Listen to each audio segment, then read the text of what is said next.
Good morning, everyone, and a very warm welcome to this session, Sustainable Supply Chains through CSR Risk Management, Identification and Prioritization, the focus of today. On behalf of every one of us, welcome. I think it's a good idea to immediately start off. We have quite a filled program for you in store. Little bit ambitious maybe for 1.5 hours, but we hope you will learn a lot from it. If you see me looking at the left, I'm pressing on the slides. I'm pressing on the next button, so don't mind that. First agenda, very shortly. I'm gonna do a small welcome. We're gonna talk about CSR risk management legislation. We talk about a practical example of CSR risk identification, and then we talk about prioritization, some difficult words. And then, of course, the big thing, the roundtable on sustainable supply chains will start. And after that, we close and draw some conclusions. We are very happy when you leave this session with the following knowledge. First of all, an update on due diligence legislation, and then especially on an EU level.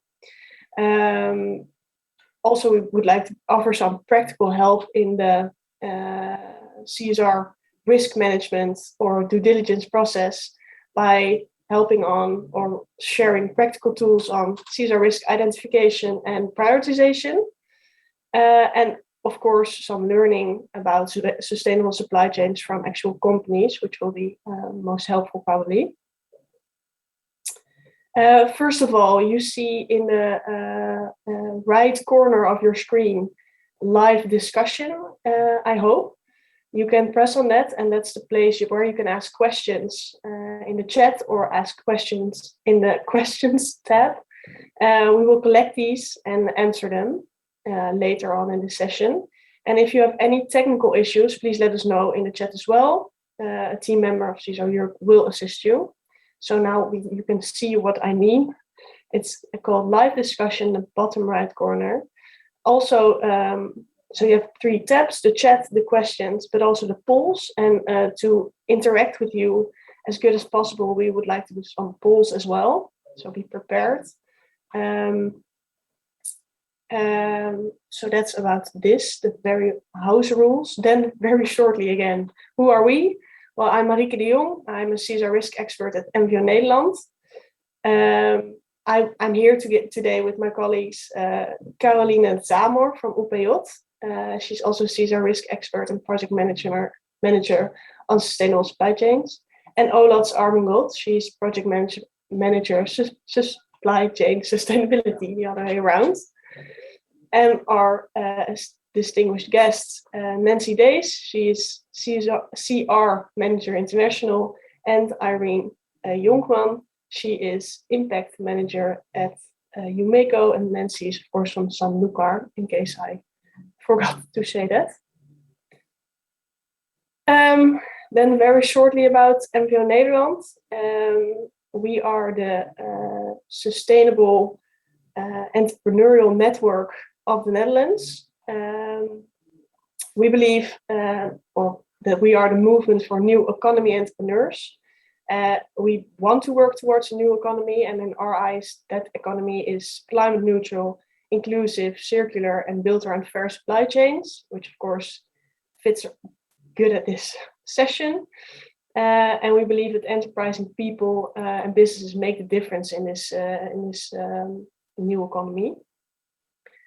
To give you a sort of overview, we have about 2,000 affiliated businesses that also want to work towards the new economy. We work with companies in projects, in innovation projects to drive this new economy.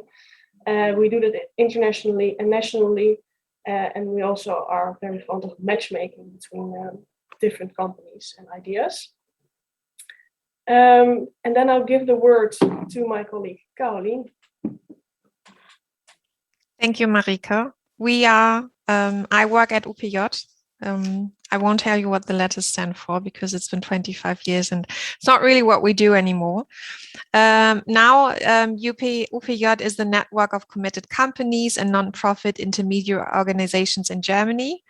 On the right-hand side, you can see all of our members. And if you look closer, you can also spot the name San Luca, where Nancy is working, and she will give us an insight on CSR risk management and agricultural supply chains.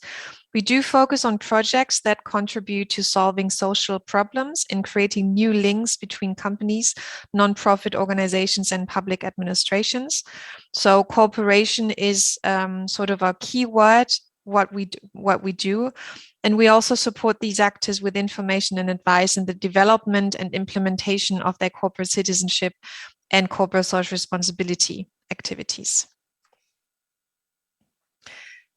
Now we'd like to interact with you because we are in a session of sustainable supply chain management, and we would like to know how you would rate the priority of sustainable supply chain management in your company. So is this a huge topic for you? Have you just started working on sustainability in supply chain management? So what is the rate of priority in your organization?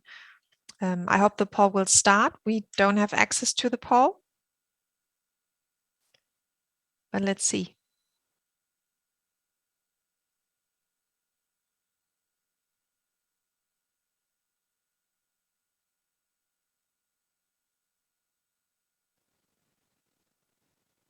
All right. All right.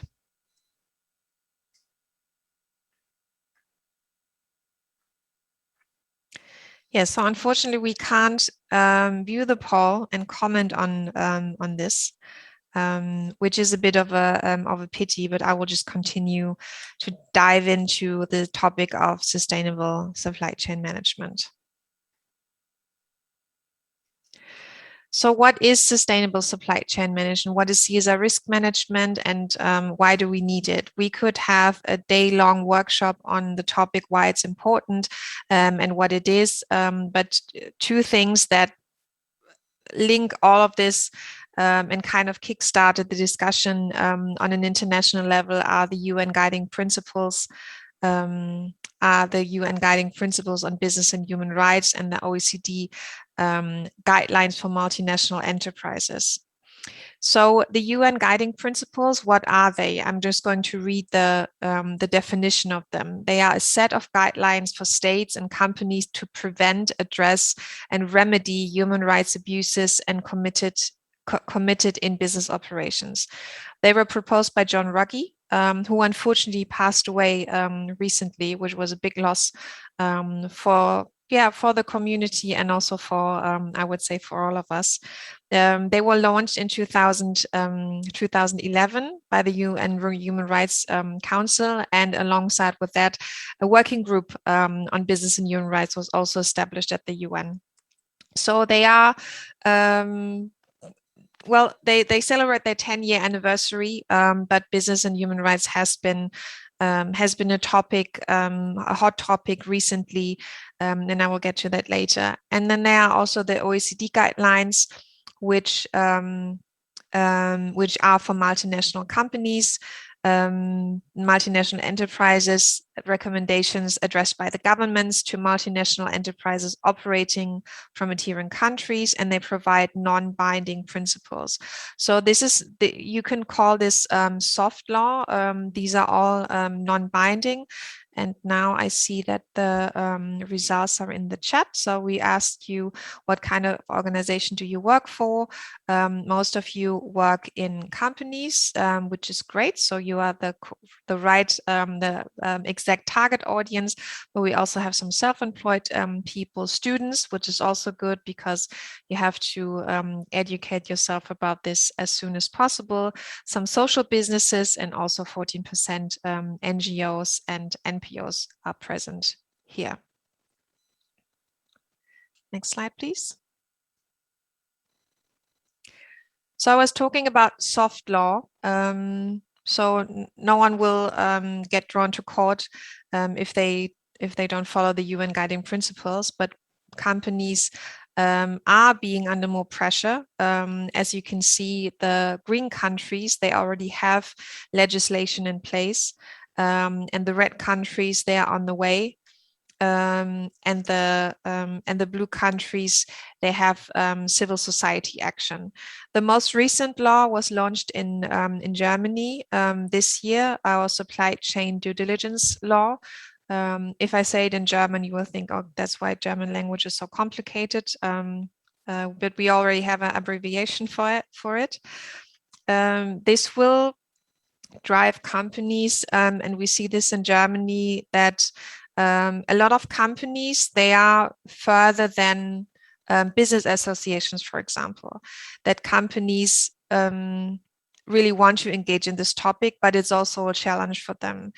We think it's a good thing that there is more legislation, because this will create a level playing field. Next slide, please. There's also on the European level, there are developments, and this is what is great about Europe, and also about the level playing field that I was talking about earlier, that there will be a European human rights due diligence law.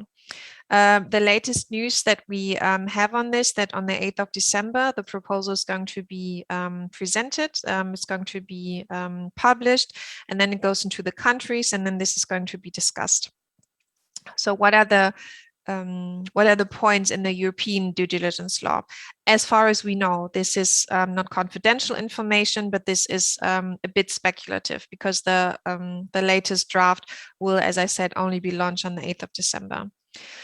Companies should identify, address, and remedy their impact on human rights and the environment across their entire supply chain. When I say entire supply chain, this is not final yet, so it could mean first scope.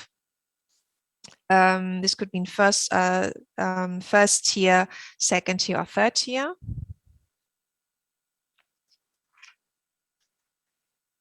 The scope are large companies, large corporations, but also small and medium-sized companies that are listed or active in high-risk sectors.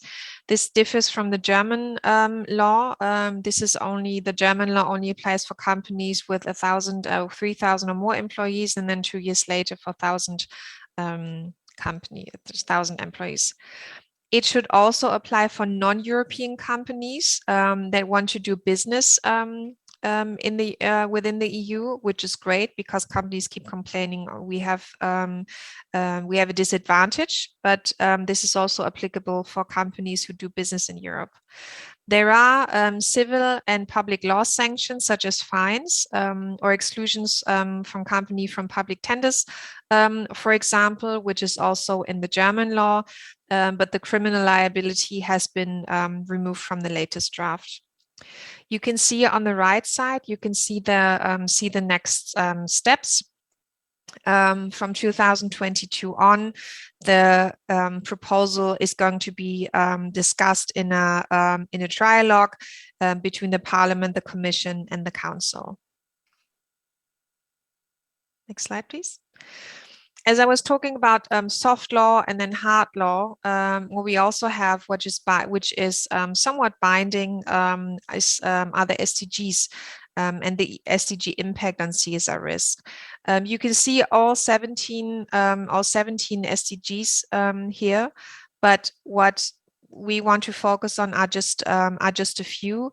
Some of the risks that you will identify will have an impact on the SDGs, a positive or also a negative one. So if you're committed to the SDGs, it is very essential that you know your CSR risks. And beyond external pressure, laws, soft laws, there are also many drivers for an active supply chain management, which means more resilience in supply chains through transparency and an active supply chain management. Just yesterday, we had a workshop on CSR strategy, and we also talked about supply relationships. And in a crisis, if you have a good relationship, as in any human relationship, if you have a good relationship, the relationship will help you get out of this crisis. This is true for friendships. This is true for this is true for romantic relationships, and this is also true for business relationships, because at the end of the day, you do business with humans, and if you have a good relationship, then a crisis will be easier to overcome. Also, many companies just face up to their responsibility. There's a quote which I stole, but the one that I stole it from also stole it from another person, so I don't know who it's originally from. People must breathe, but their purpose is not breathing. And this is true for companies as well. Sometimes companies say, but all we have to do is make money. That is our social responsibility. If we don't make money, then we can't invest in other social things. But this is not the way to think. It's how do you make your money? It's not what do you do with the money that you spend.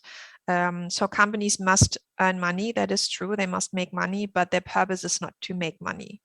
If that is your sole purpose, then you're probably soulless. And also employees and potential employees want to work for responsible companies.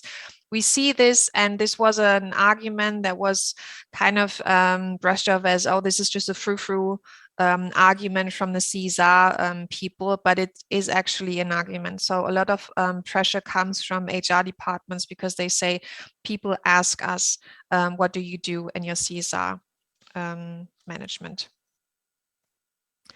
So the overarching in legislation and also in the soft law is that you have to analyze your risk regarding fair business practices, human rights and ethics, labor rights and environmental matters that can have a negative impact on business. Then now we have a second poll, because we were talking about CSR risk analysis. Where do you get your information from about CSR risk in your supply chain? I hope the next poll will open.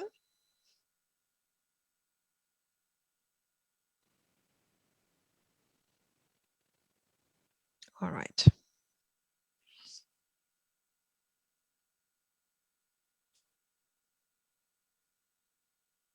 So we will just wait for you to finish the poll, and then we'll get the answers.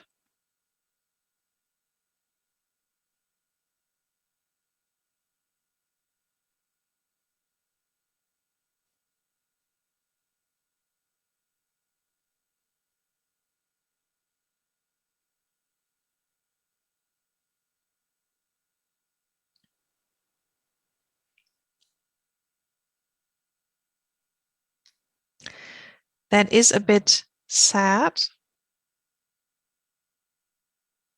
but don't worry, we got you covered, because we will show you a tool on how you can find information. If you are blank on this, don't worry, we will show you a tool where you can get valuable and reliable information on CSR risks.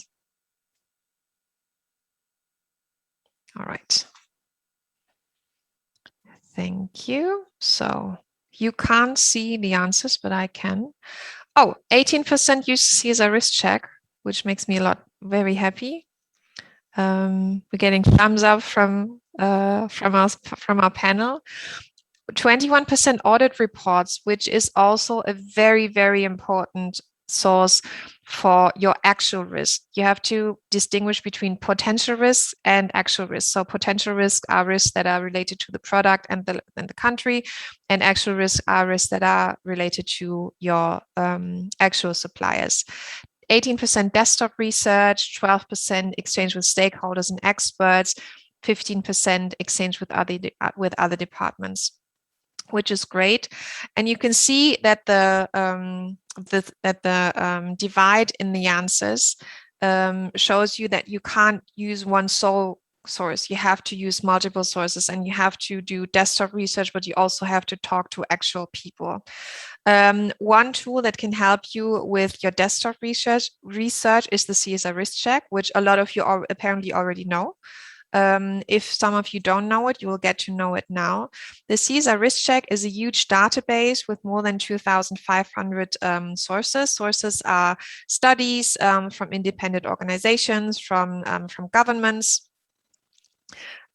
and you can create your own individual risk report with a CSR Risk Check. What you do is you give two information or just one. You can select a product or a service, then also the country of origin. In this case, we did it for cork and wood and for Russia. Then if you want to, you can create a user account and give us feedback, but you don't have to. And then when you click on show risk and advices, you get an individual risk report. You have a preview of this. So as you can see here, 29 risks have been identified. You can have a preview if you click on the plus signs next to it, but you will also have a comprehensive risk report of the risks that are related to Russia and cork and wood from Russia. Right, we have a question.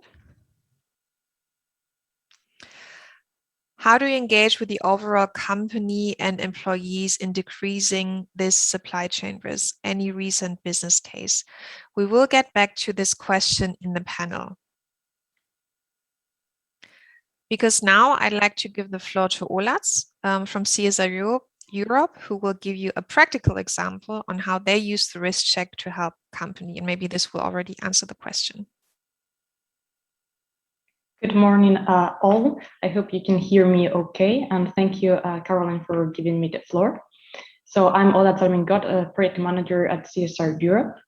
And now I will try to provide you with guidance on how all these company requirements can be put into practice. So at the first glance, especially for those companies that are kicking off the process, of embedding human rights due diligence requirements in their internal management systems, it can sound unreachable to follow all the steps to identify, address, and remedy the impact of a company that a company can have on human rights and the environment across the entire value chain. So now will provide you with a 5-step process that international recognized framework required companies to comply with. So hopefully that's useful as well for you. So and as a first step, companies need to establish a strong management system, and that means a strong policy commitment. So the policy should embed the most salient human rights risks of the company, and it should be cascaded down and rolled out at a local level. So affiliates and partners should be also involved in the process.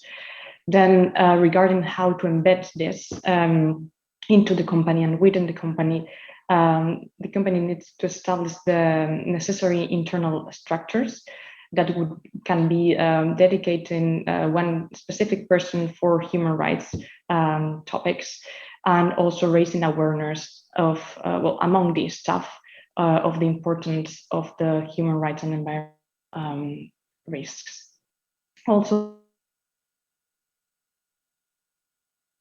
due diligence process in place to first identify human rights risks and impacts, then to take the necessary actions to prevent and mitigate the specific risks encountered, and lastly to track progress on how the process is done. Another step that is also important is set a process for remediation. So this can be done by enabling grievance mechanisms to help provide a remedy when the company has caused or contributed to a negative impact. Then important as well to engage with the stakeholders in a meaningful way, meaning it is essential to take on board the affected stakeholders and also take their perspective into account when the decision making is done. And lastly, this should be monitored and also communicated in a transparent way. So the companies should monitor the business partners' compliance, meaning monitoring the performance of its suppliers, its business partners, the customers, and so on. Since some of the human rights risks can derive from their partnerships with these business partners. So also the companies should communicate their performance its own performance and also the effectiveness of their efforts. And then last but not least, companies that may be involved in severe human rights impacts would or should make a public statement about what happened and about the situation and report formally on their efforts to tackle that.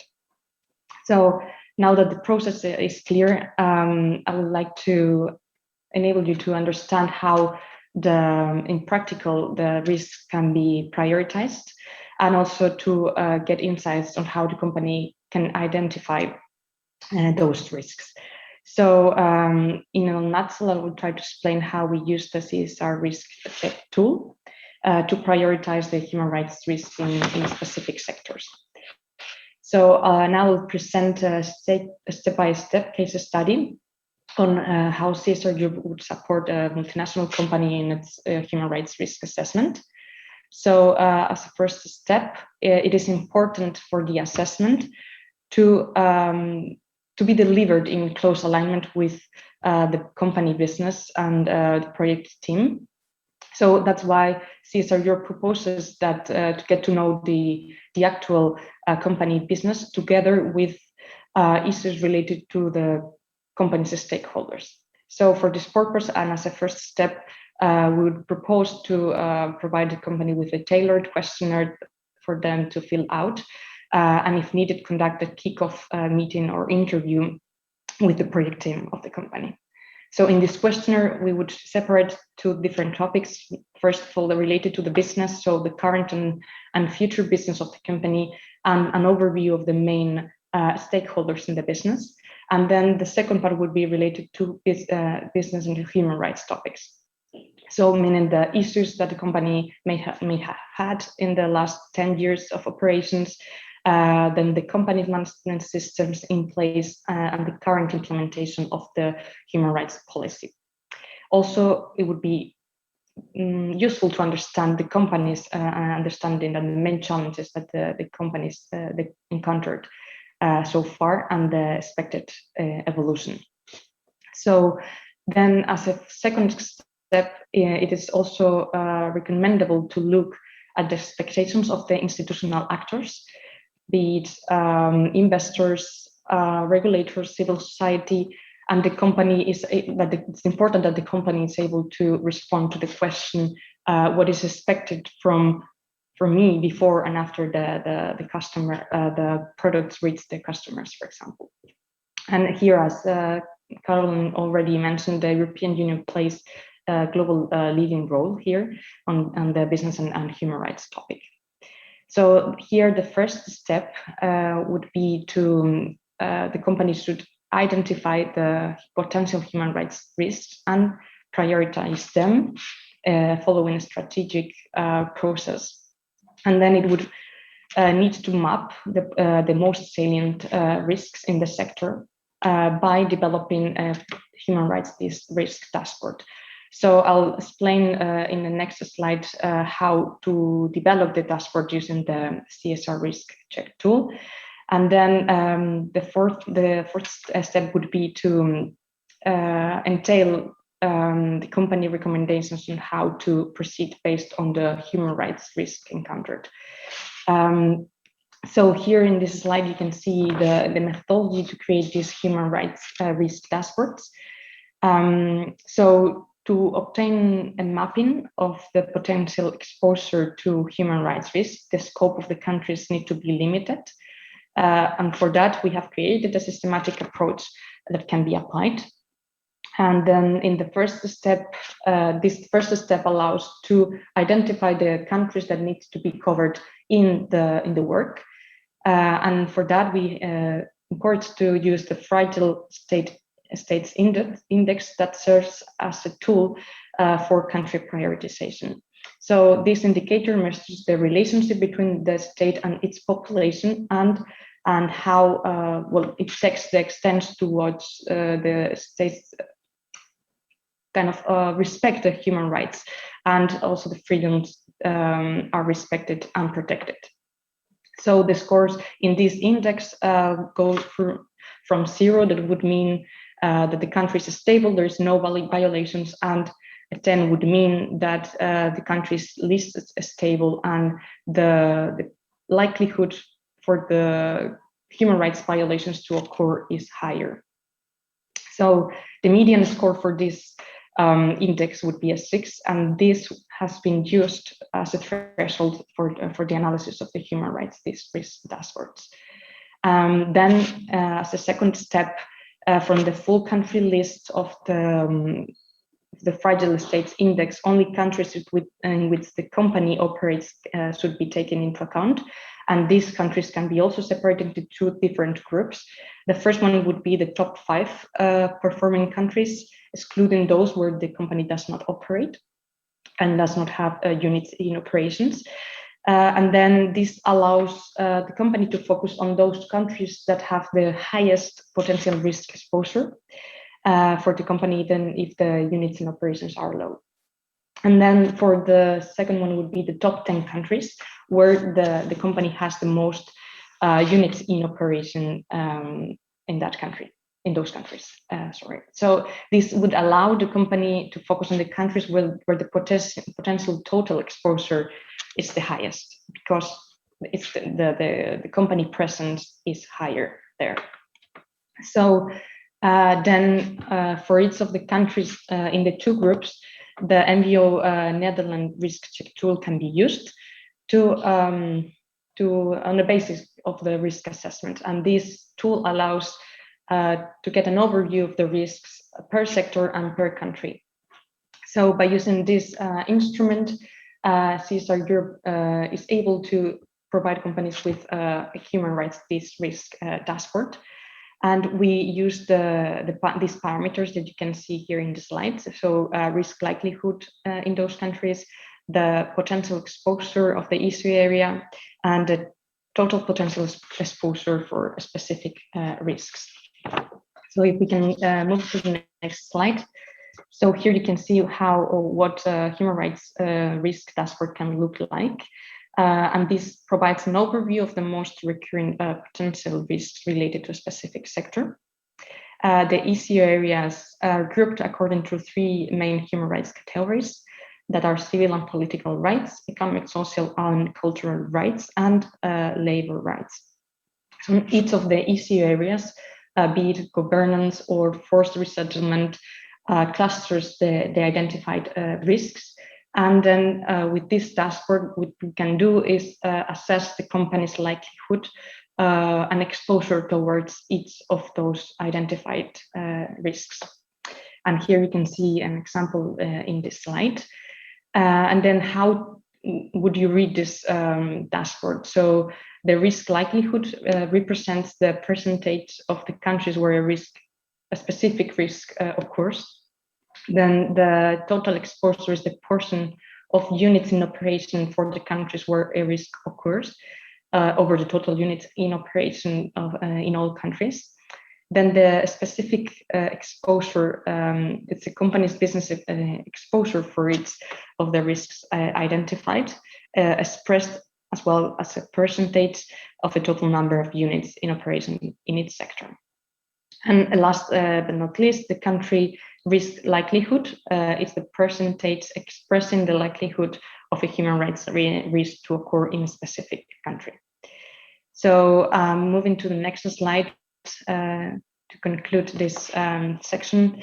So it is clear that only the corporate level approach is not sufficient. So first, it is true that companies should have a strong corporate policies, and then with each sector, its business sector needs to engage with its peers according to specific issues for the sector and specific countries as taken as priority. So it is important here also to highlight that collaborative efforts happen also currently in very competitive sectors, and that these avoid leaders to be alone and to need to do the effort alone. Also, they set de facto standards that then can be followed by other peers in the industry. And also it has an advantage of cost efficiency in development and rollout of the tools and also the communication. So thank you very much. I will now close my presentation here, but and give the floor to Marijke. Thank you, Olat. Great. Thank you for your example how to use the CSR Risk Check for a human rights risk assessment for multinational companies. I will move on with presenting you another tool from the CSR Risk Check, because we can understand, although Olat explained it quite well, it is quite a process to identify risks and to prioritize risks for your company. And especially when you're not maybe a multinational company, or you're just new in the process of human rights risks, climate risks in your supply chain, it might be helpful to get some practical help and guidance. And therefore we developed a quick check priorities to help, again, companies in the process of, after CSR risk identification, make a second step in, okay, but what risks can my company, or can I at my company prioritize to start working on? Having said that, it's very important that all risks in supply chains should be managed. So the fact that this quick check priorities gives a suggestion on which supply chain, in this case, to start, does not mean that the other practices or business activities cannot be addressed. They all should be addressed. All risks should be addressed in the supply chain. To introduce then the quick check priorities, it is linked to the CSR Risk Check. So it's a tool based on supply chain, so a product and a country. As you saw when Caroline presented, it's cork and wood from Russia. And that should be searched first on the CSR Risk Check before you can compare different supply chains in the quick check priorities. So in this case, and I hope you can bear with me, we will pretend to be a company, because I'm going to show you a demonstration of the tool. And we sell wooden speakers, or we make wooden speakers, and therefore in the wooden speakers are electronics from China. We buy them from China, and the other side is wood from Russia. We also buy for our products, or we get. You can find this tool at the following the website csrriskcheck.com, or the Dutch website or the German website, and then underneath CSR Risk Management you see quick check priorities. Just to give you a small heads up, the video I'm going to show you is quite fast, so don't be afraid. Afterwards I will talk you through it, but also afterwards when the video is done, I can explain a little bit more in an easier way. I'm now clicking on the video to start. So you see the CSR Risk Check website, and you see where you can find it underneath CSR Risk Management. And again, we are selling wooden speakers. That's who we are. We pretend that's who we are. And we start to check. You see an introduction, how you can fill it in. You can read this on your own. So we have searched for CSR risks in these two supply chains, and these we will compare with each other. And the tool is based on questions we ask. So first of all, we ask, is this product and country considered a CSR risk by internal stakeholders?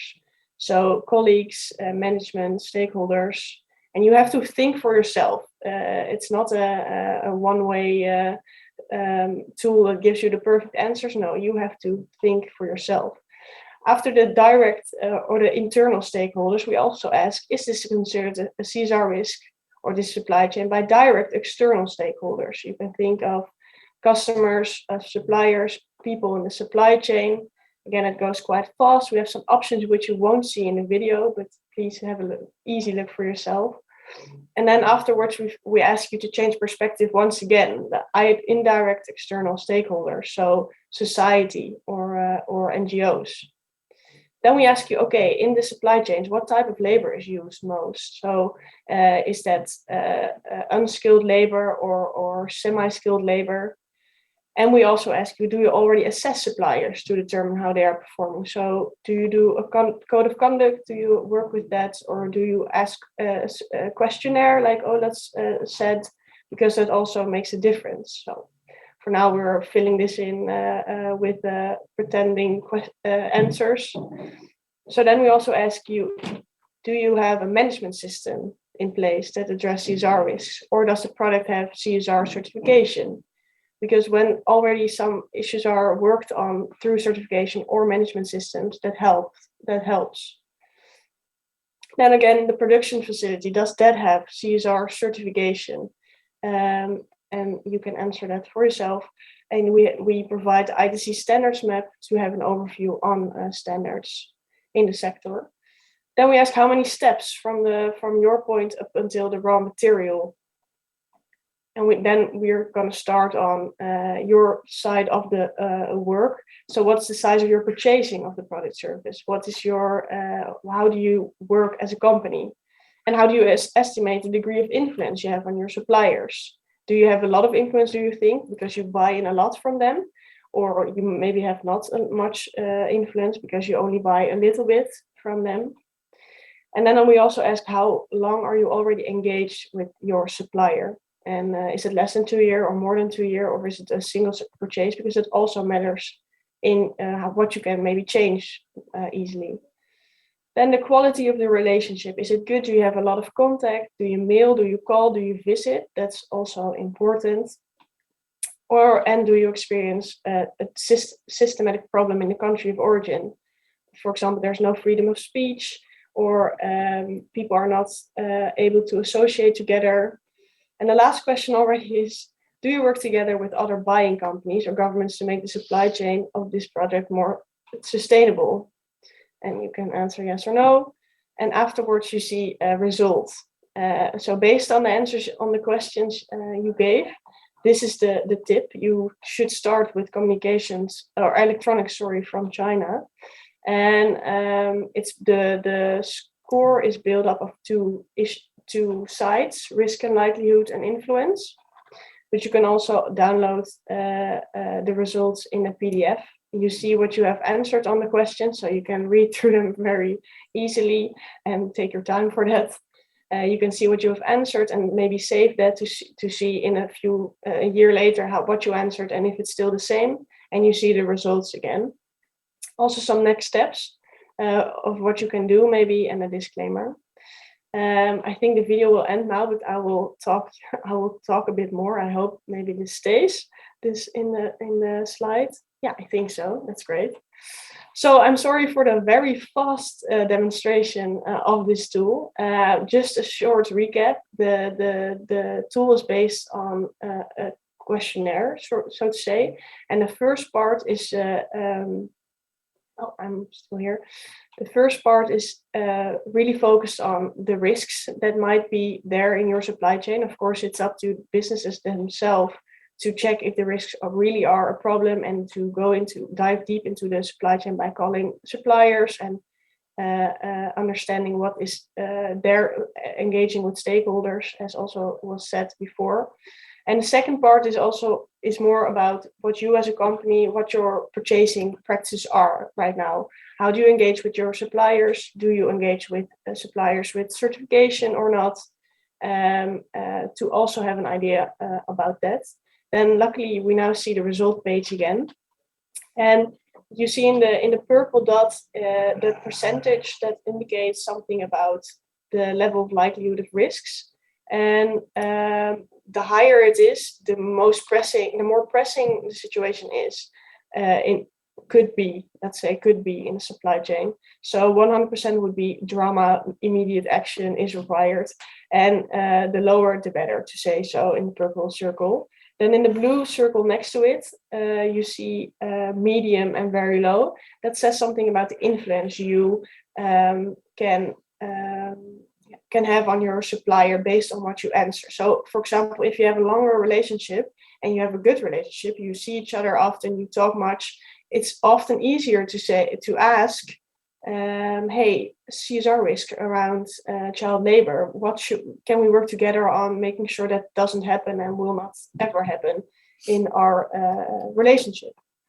When there's very low influence, it's probably a little bit more difficult to immediately change something, but then you could work on improving the relationship. So making sure you could exert a little bit more influence.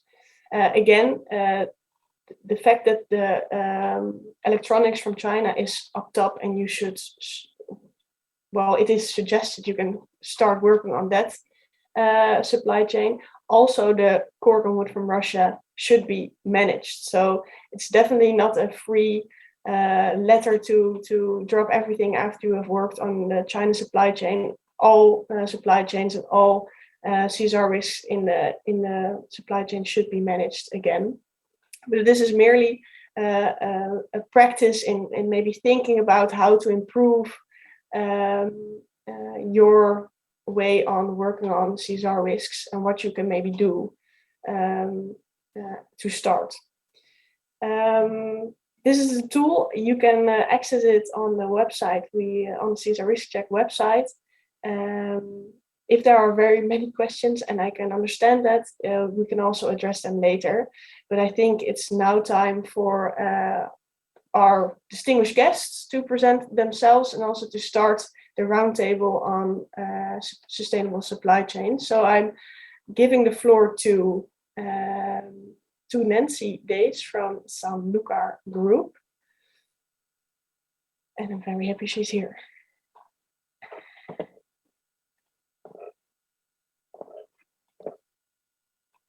Yes. Hello. I hope you can hear Nancy right now. No, that's not Nancy. I think we have some, it's almost, but now we see Olats and Nancy on screen. I'm just talking you through this. Now I'm still back again on your side.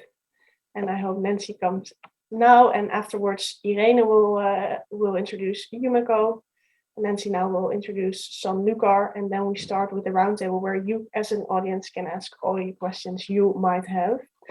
There's Nancy. I'm very happy. Welcome, Nancy, and I'll give the floor to you. Okay. Hello, thank you. Good morning to all. It's a pleasure for me to be here on this panel discussion today. I have brought only a little bit a short presentation from San Luca and what are we doing with the risk analysis, because I think later the panel discussion would be more interesting. So a short portrait from San Luca Group. San Luca was founded in 1993 by Stefan Rötzer in Valencia. And the company, we have a global premium brand for fruit and vegetables and sell our fruits under the motto Taste the Sun. And we have the widest range on the market with over 100 different products. So you can find from apples to lemon, from strawberries to raspberries, you can find all with our brand San Luca. We have farms, suppliers, and different subsidiaries in 35 countries on 5 continents, around 3,200 employees worldwide. And our customers are supermarket chains and wholesalers. So please, yes, to the next. And here I have tried a little bit a short slide about the requirements to the supply chain management system for social environmental standards, which we are now in the implementation, or yes, we have started to go now on for the new laws and all the new requirements worldwide. So we have seen it should be a holistic approach involving all departments, not just an add-on. What would I like to say to this? That it should not be like a supply chain management, what is the traditional one, like the quality, the products and the prices. And then you make like an add-on for social environmental standards. It should be a holistic system, okay? So it will be a part on the supply chain management. It should be practical, practical processes that use few resources and are easy to execute. What we have seen is that when it's not very practical, you need a lot of manpower. So it's very high in resources to have a big team. So you need to make the processes very easy, that you can do it with not so much people, and it will be also later easier for you to manage it. You need a single platform to assure an efficient management.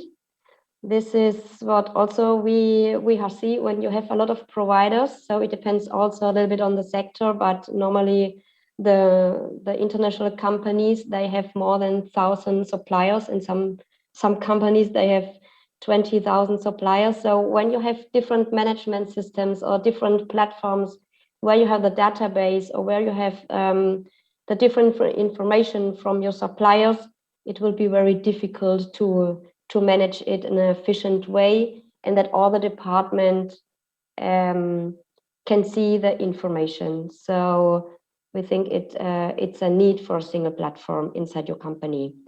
Help providers to understand the evaluation process and the reason why they can benefit from it.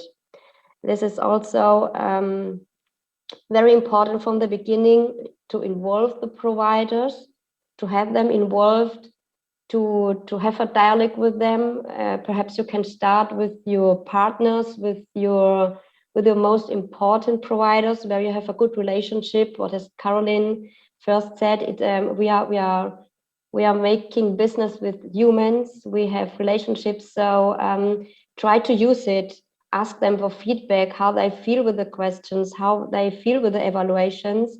So it will be easier later for you to implement it, and that you can assure that your providers also will do to implement the standards, what you ask from them. You will have a better commitment. Okay, so the next slide. I will tell a little bit about our human rights risk analysis, which we have started last year.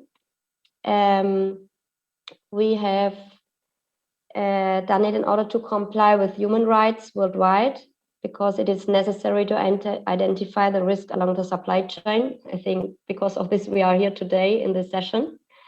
In our case, we have focused on the top 15 products in the last 3 years. So we have seen, okay, where was our highest sales volume, to see which are our top 15 products, because it was like impossible to start with human rights risk analyzed for all our products what we have.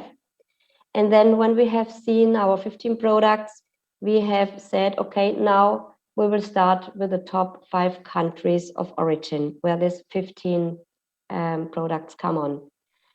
At first, we have thought we will do analyze on a product level, but then we later, you will see, we have used all the CSR risk check, and we have seen that when you have 2 or 3 products from the same country, there are no significant differences. So we have decided to do a human rights risk analysis based on country level. And later, what is also important, to use this risk value of the respective country should be taken into account in the evaluation of suppliers. Okay, next one, please. So the identification of our actual and potential risk was carried out as follows along the supply chain. We have used, if I have mentioned, the CSR Risk Check, which was prepared by Head Desk Business and Human Rights of the German government in cooperation with UPJ. Also, our company's own experience. This is very high value. We have also seen it in the questions what we have done for all the people who are there in the discussion, that a lot of them are using the experience, the results and observation of audits. This is also a very good insight what you can have from the past, and also the research in the sector. We are from the agriculture sector, and each sector has normally a little bit his own risk, or the focus on different risks on the human rights. Okay, the next, please. Good. So then when we had all this clear, we have made a categorization of our risks. And we have used these 4 areas like fair business practices, human rights and ethics, labor rights and environment. We have also included in our risk analyzed environment because it's also a part of the human rights in our for us. Then the determination of parameters to be assessed. We had a big discussion in our team which parameters we are using. We have also had a look on different human rights analysis and also some guidelines. But finally, we have seen that all companies, they should select what will be the best for them.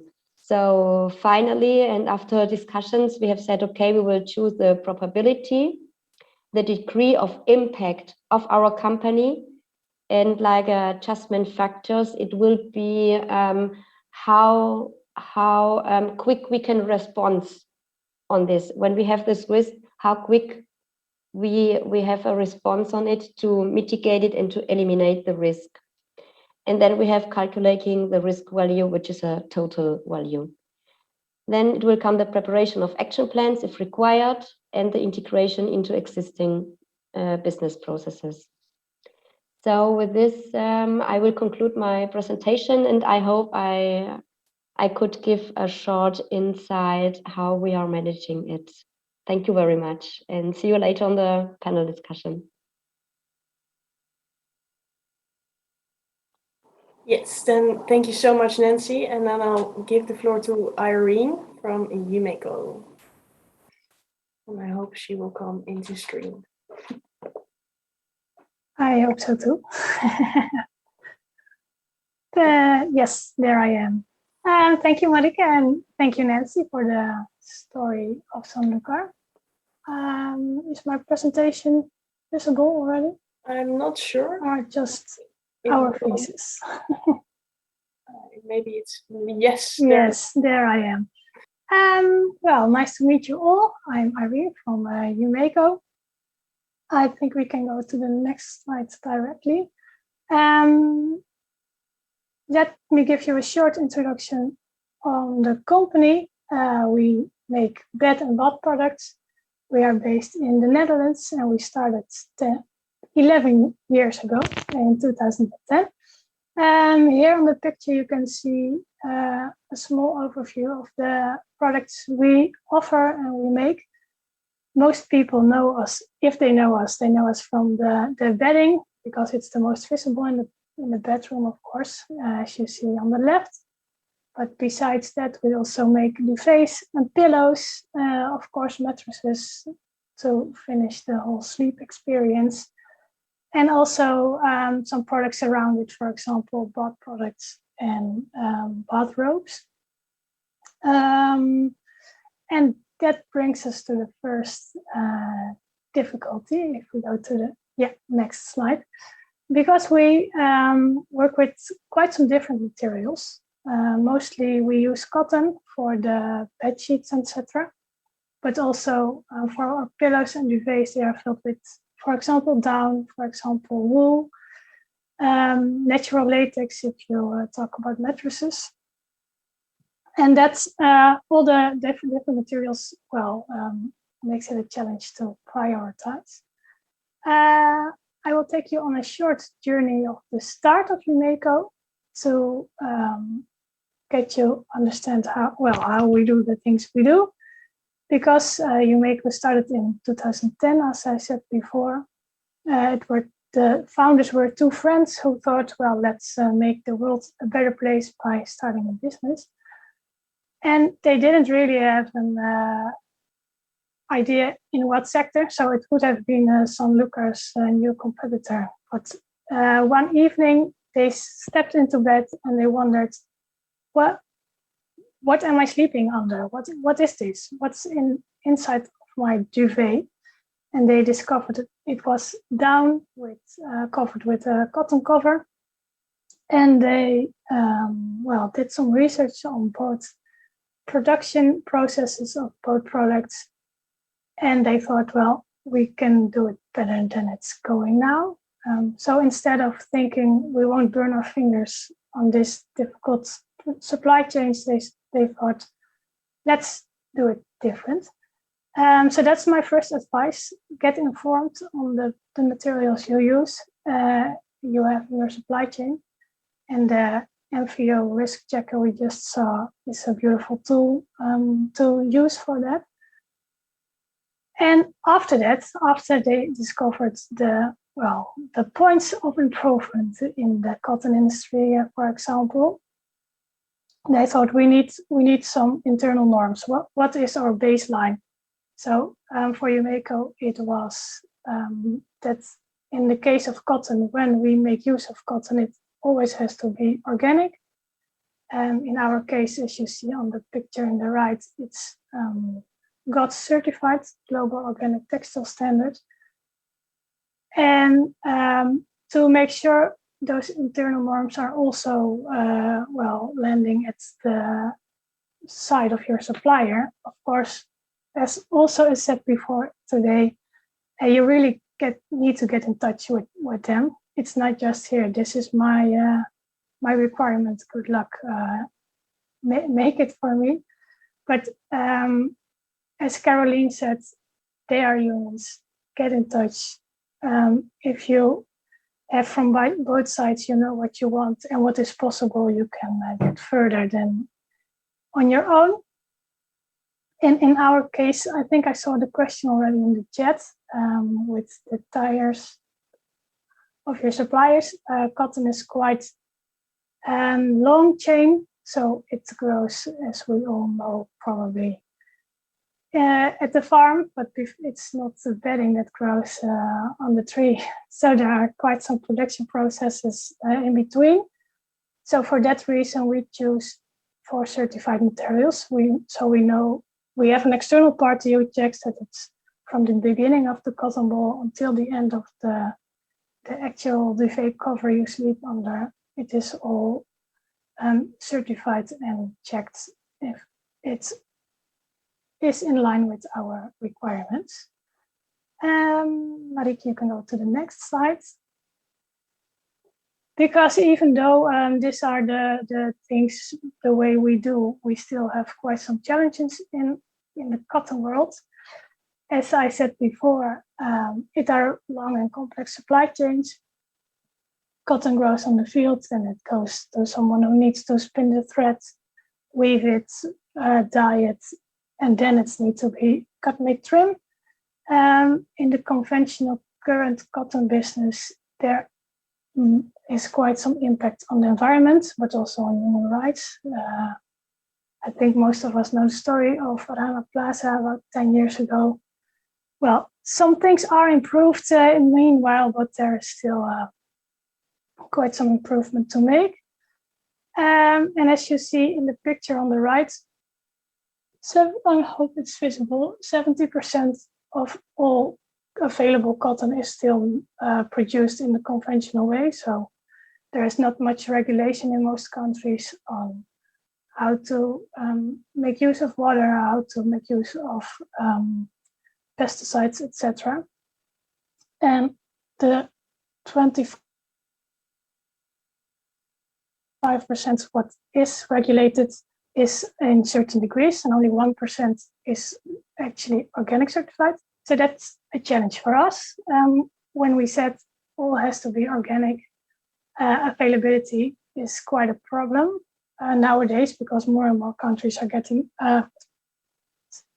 companies are getting aware that organic is an interesting alternative, but the supply of it is a bit lagging. So on the one hand, it's a good development, but on the other hand, there needs to be a certain balance between the supply and demand of it. That will bring us to, yes, the next slide.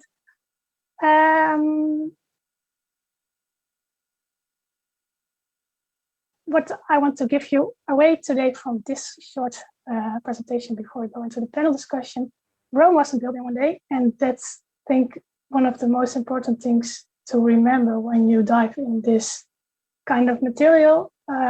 just make a start, but don't expect you will be finished today or before Christmas this year. It just takes a lot of time. And the 3 steps I would advise is understand the sector you work in, get informed, make your own standards, know this is the bottom line and how to place it higher and higher every time it's possible. And really make sure, don't do it on your own. Cooperate with organizations like MVO the Netherlands, like UPJ. And finally, if you think, yes, I achieved what I wanted, there is always room for improvement.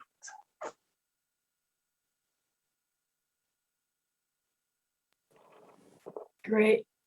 Great, thank you so much, Irene. Then I think we go on to the round table, and then I'm missing Caroline at this point in the screen. So if she can be put in the screen as well, that would be great. Oh, that's only me. That would be a bit of a boring round table probably, because I have to talk to myself. We're just waiting for the other guests to get into the screen. In the meantime, I saw a question. It's not really focusing exclusively on tier 1 suppliers, although that's mainly the starting point, I have to admit, of the tool. We're busy improving it also to make it better and more understandable. But yes, a great point. Traceability is very important. Thank you for that. And I see we're all here now, so I'll give the floor to Caroline to open the roundtable, and I hope everyone can participate. Yes, thank you, Marika. Maybe to answer the question that came that you just answered was, if the tool focusing exclusively on tier 1 suppliers other than Cork from Russia, the Chinese electronics will be a result from complex supply chain with many tiers. Would be great if the tool can support towards gaining traceability in the supply chain, a crucial insight often lacking. Thanks. This is true. Mapping the supply chain is a very complex topic. This is why consultants get paid a lot of money for this. And the tool does not cover tracing or traceability in a supply chain. It does not map your supply chain. As far as I know, there's no publicly available tool in the world that can do that, because it's very individual task.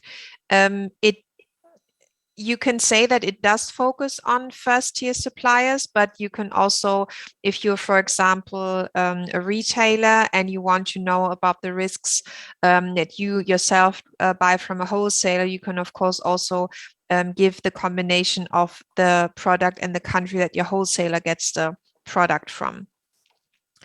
Then there was another question.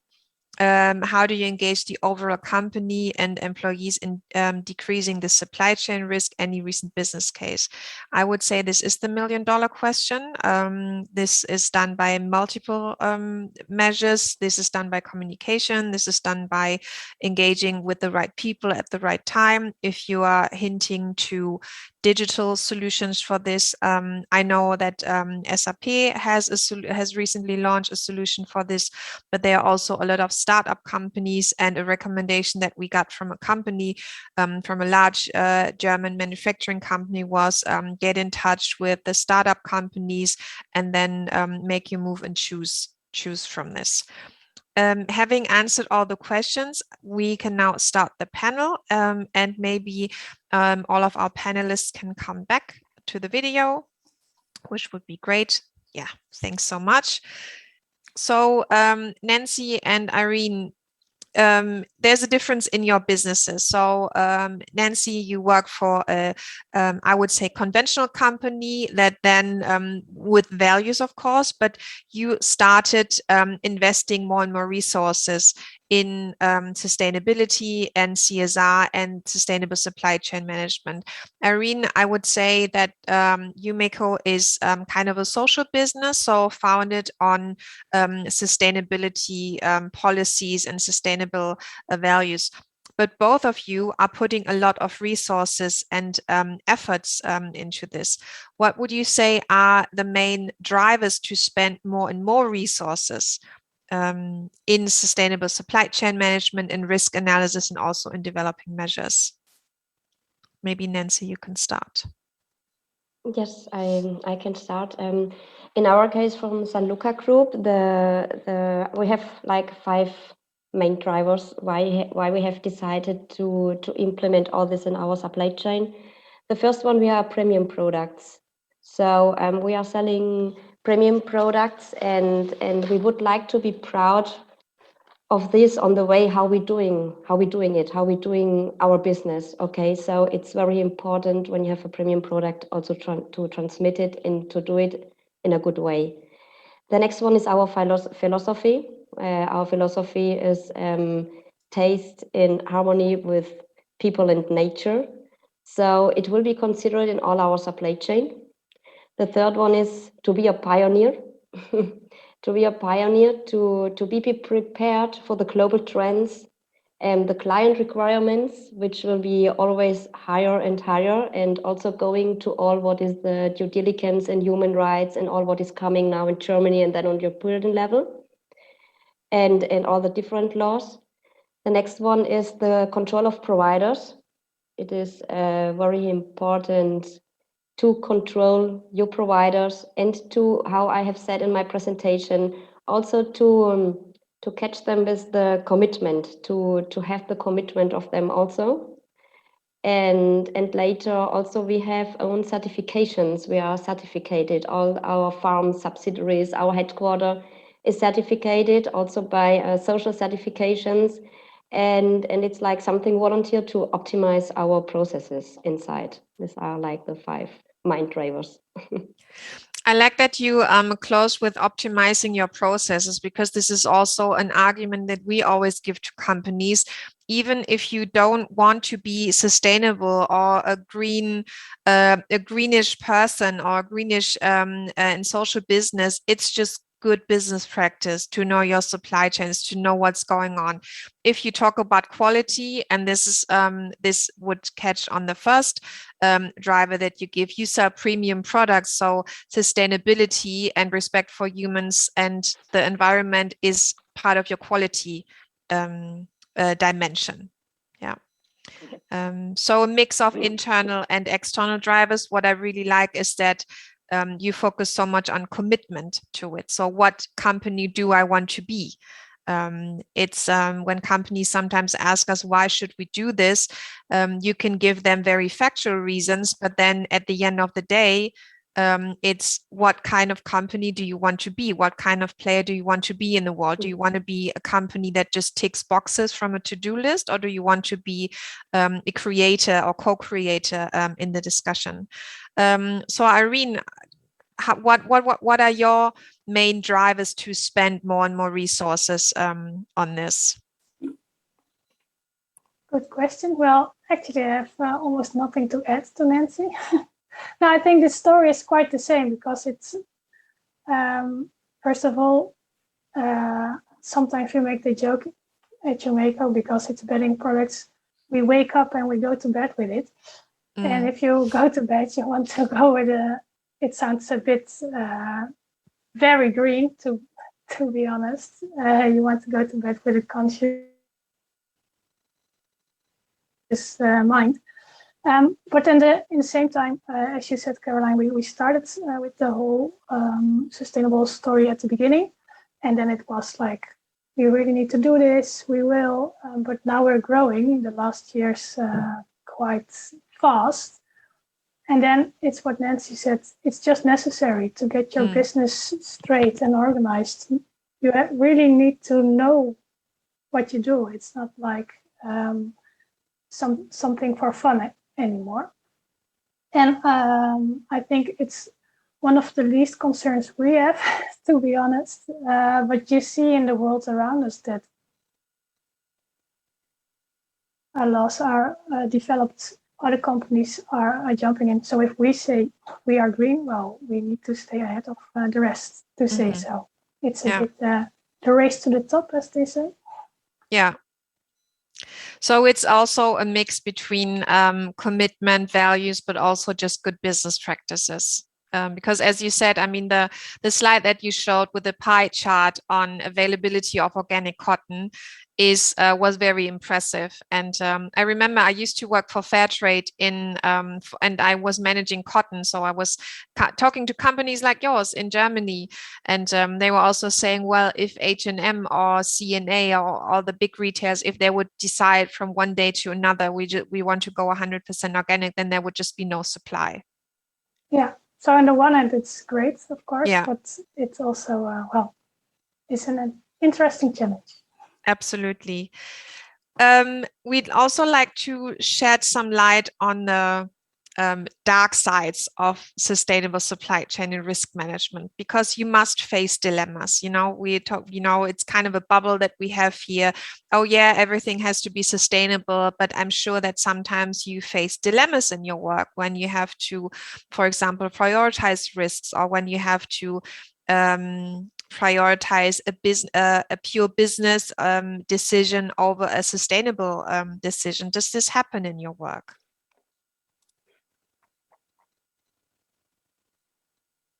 Whoever would like to go first. Irene, or? Yeah, sorry, mute. Yes, of course. It's a very good question also.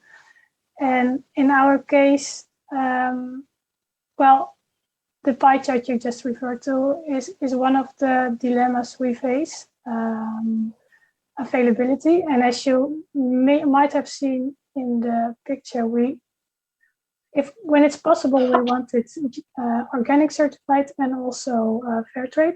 Mm-hmm. But as I said, only 1% of all available cotton is organic, but only 0.07% is fair trade. So it's not like, well, these are the two requirements you want and it's always available.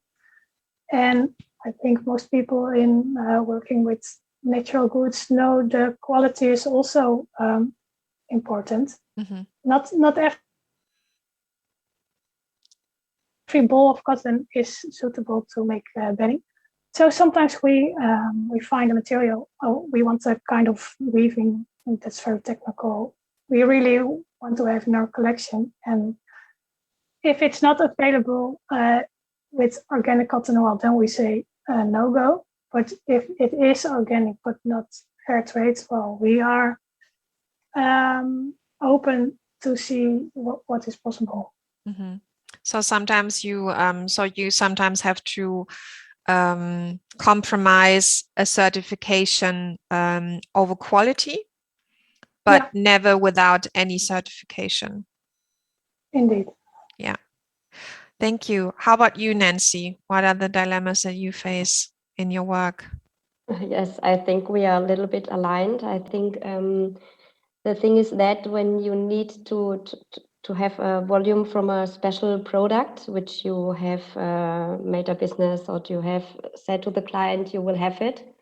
So normally you must also say, okay, I have now this volume, but they are not all the certifications and all in place. We have also like no-goes when the provider doesn't have the certifications, or in our case, it's normally the residues from pesticides. Mm-hmm. This is a no-go when it doesn't comply our strict and the client requirements. It doesn't go out the product. But I think this is always like the dilemma. And also when you're like an international company, the different cultures from the providers, the different levels and advances in the different countries, it is not the same to work with a provider, for example, a grower in Spain, Germany, Portugal or Italy, or to go to, I don't know, South Africa, Morocco, Tunisia, or to a South American country. So it's different, and it's like a little bit a dilemma that you cannot go on the same on the same, how can I call it, to the same speech. It's you must go each country with the next steps, what is adapted to each country. Mm-hmm. So this is like a dilemma.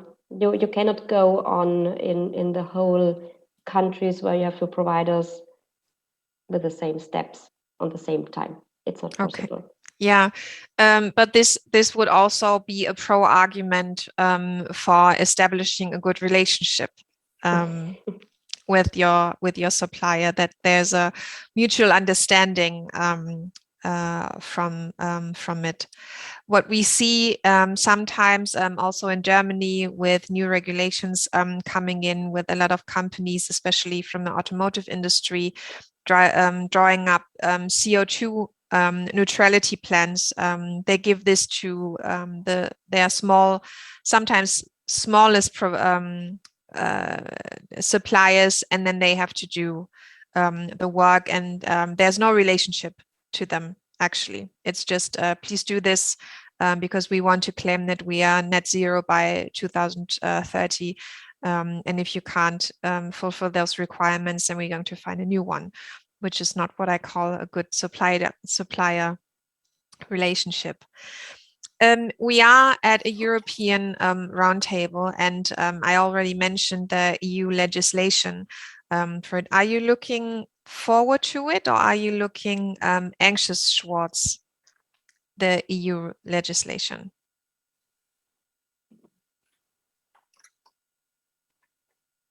Well, to be honest, a bit of both. Because I think at the one hand, it's very good to get regulation on these kind of important subjects. But on the same hand, I hope it won't result in what you just explained about the automotive industry, that, well, companies, they need to tick the boxes to say so, but do it in a way which is still not very, how do you say, fair or honest. So, like, we need to do this in one way or the other, just go for it because we have to.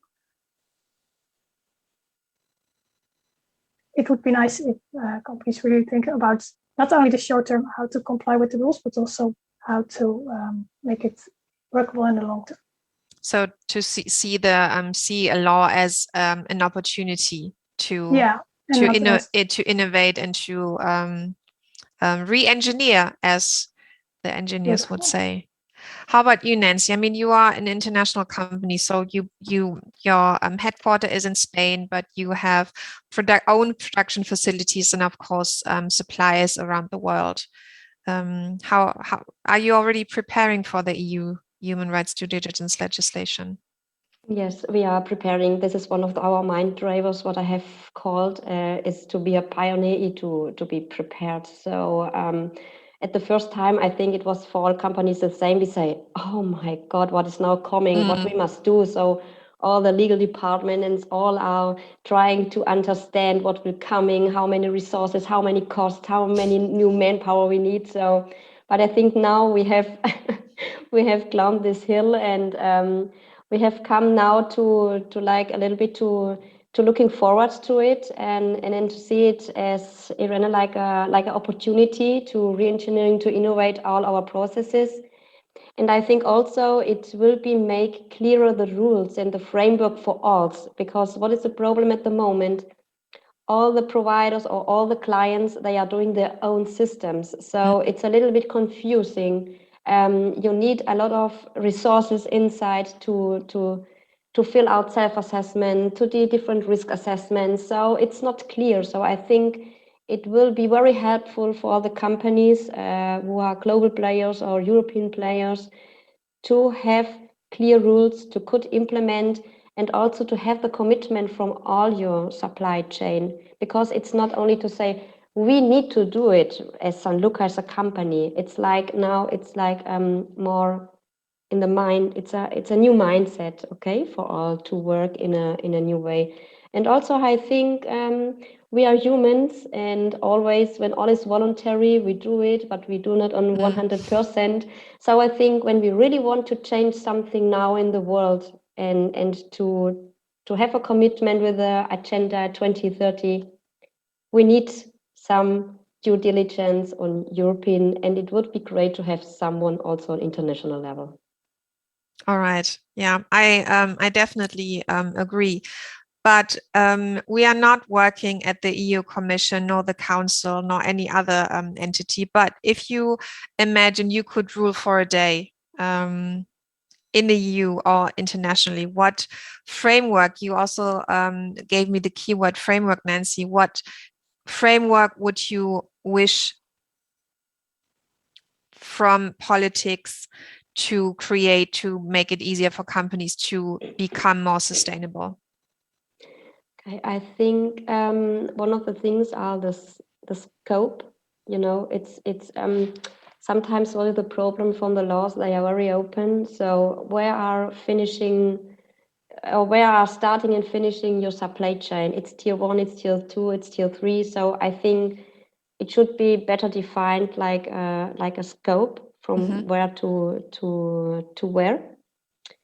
And also to give a little bit more insight how you can do a human risk analysis, because this is also sometimes a little bit confused. You can do a 2-year project to do a human right risk analysis, and you are not finished, and then you can start another one. So I think there we need more frameworks. And also what I have said on an international way, it would be great to have something like the ILO conventions. I think they have done it like on the working conditions. We have ILO conventions, which we can use. And it would be great to have something like that, similar, also for all the things, what is the supply chain, what is also involving the environment and other aspects. I see. So more, definitely more guidance, and not having the requirement do a risk analysis. Yes. Yeah. Correct. What about you, Irene? You have the crown on your head now. Sounds amazing. I think, well, I totally agree with Nancy, to be sure, to make it really practical and, well, that. And I think maybe an interesting addition to it is, maybe you've heard of it, the true pricing principle, that you, as a company, take the external costs into account of the products you make. And I think that will also create a more level playing field, to say so. If a bedding product, for example, or a tomato in Nancy's case, if all costs like climate change, the safety of workers, etc., are taken into account, then I hope there will be, well, it will become safer, and etc. I really like that idea, because sometimes more sustainable products are more expensive from a selling point of view. But if you would give the true cost of it, they are often cheaper. Yeah. Yeah, this is the difference between cost and value, right? So we have 90 seconds left. In one sentence, what's your advice for companies to start the work towards more sustainable supply chains?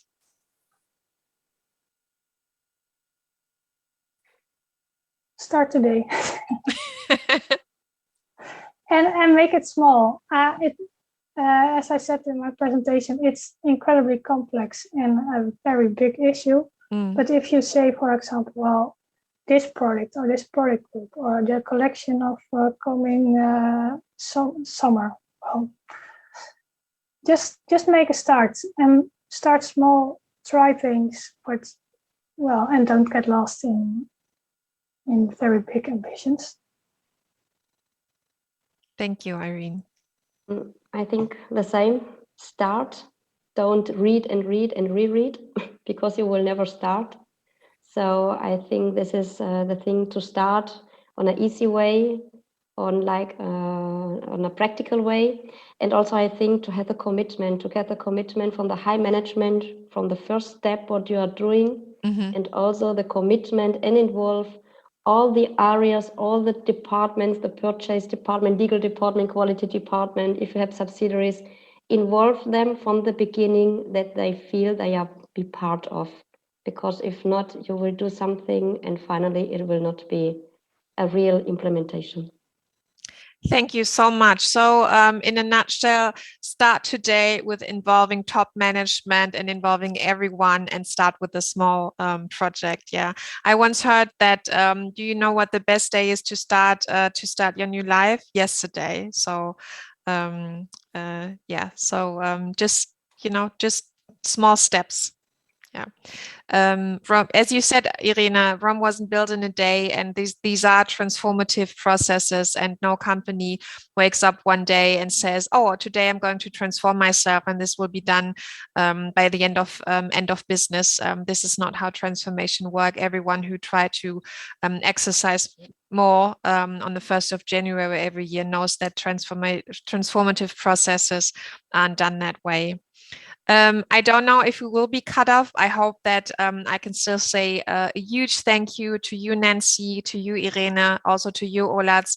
Maybe we can get Olats in the picture again. Is that technically possible?